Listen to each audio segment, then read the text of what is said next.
last video talking about the last skill we need, which is writing equations, giving either a graph or a verbal description, and transforming between the various forms that we have. So question number 8, we're going to start off by writing this in vertex form.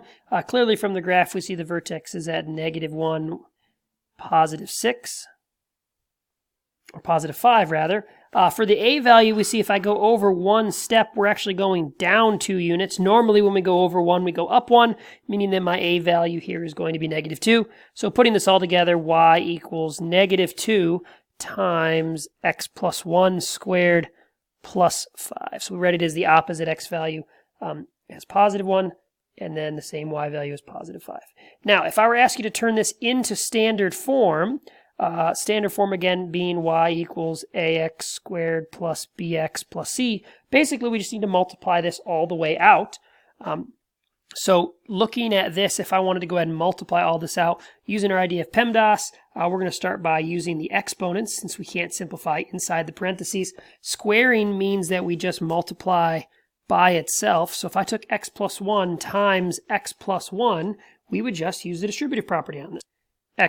X times x is x squared, x times 1 is 1x, 1 times x is 1x, 1 times 1 is 1.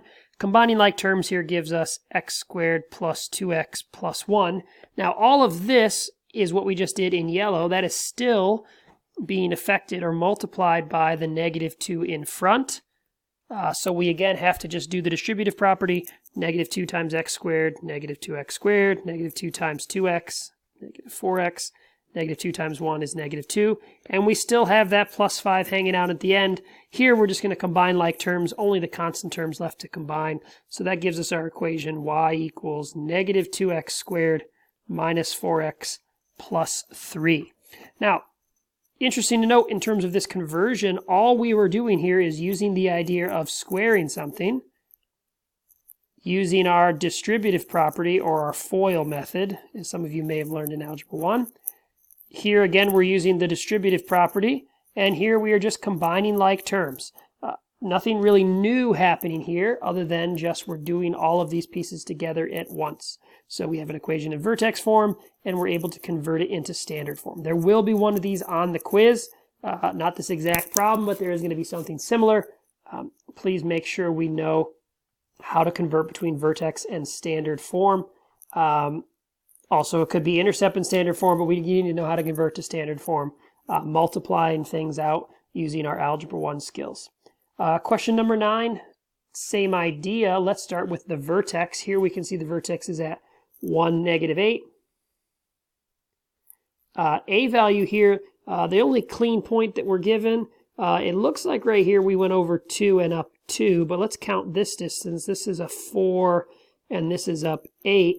Well, normally when I go over 2, we go up 4. If I went over 4 units, 4 squared would be 16. So if we're comparing 2 to 4 and 8 to 16, well, if originally we were at 16, go down to 8, originally at 4, down to 2, that must mean our a value is a half. The graph opens up, so it should be positive. Our x-intercepts we see are at -3, 0 and +5, 0. So that means my factors are x plus 3 from the -3, 0, and x minus 5 from 5, 0. So writing this equation in vertex intercept form gives us y equals 1/2 times those two factors, x plus 3, x minus 5. So here looking at just writing it in straight intercept form from a graph. Question number 10, here's a verbal description, so no graph given, but vertex, I tell you it's at 1, 2. I say that it's vertically compressed by a factor of 1/4. That just means the a value is 1/4. Opens down means that we have a negative a value.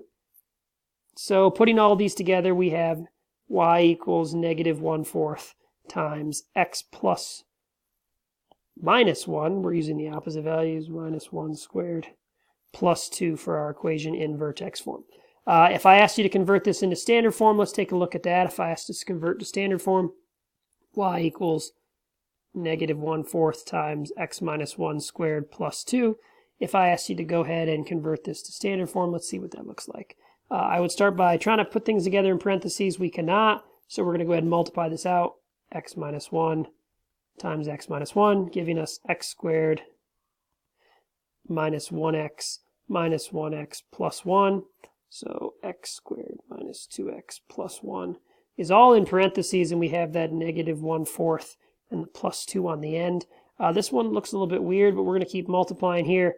Negative 1/4 x squared plus 1/2 x minus 1/4, and we still have that plus 2 hanging out on the end. If we were going to go ahead and combine like terms here at the very end, we would get y is equal to negative 1/4 x squared plus 1/2 x.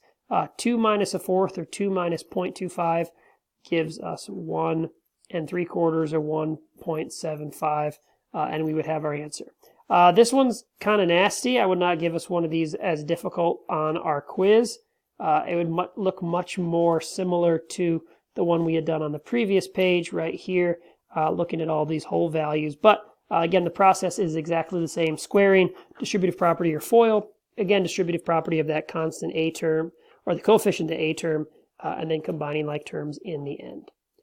Need to make sure we know how to write the equations in all three forms, or convert like we were just doing here for our quiz.